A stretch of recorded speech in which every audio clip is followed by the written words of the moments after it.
Welcome, today I am with Cubot Note 9 and I'm going to show you how Camera Pro Mode looks in this phone.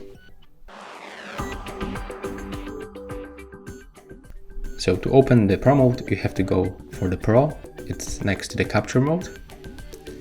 And as you can see, when we are here we can find all parameters in this place and take a look how we can adjust it. The first one is exposure compensation. Right here we can increase or decrease brightness level.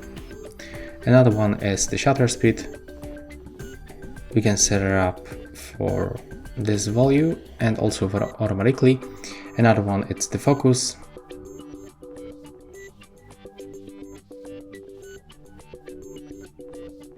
Next one, it's ISO. We can get it between 1600 and 100 and also automatically.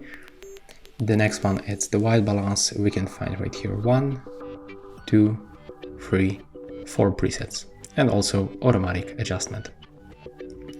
The last one, it's the default setup of the contrast and the saturation.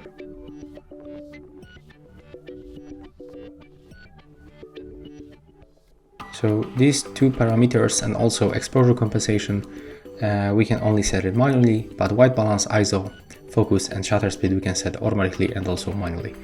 Right here we can enable flashlight in the left bottom corner, and right here we can change spot metering. So yeah, that's all for this video. If you find it helpful, just remember to leave a like, comment and subscribe.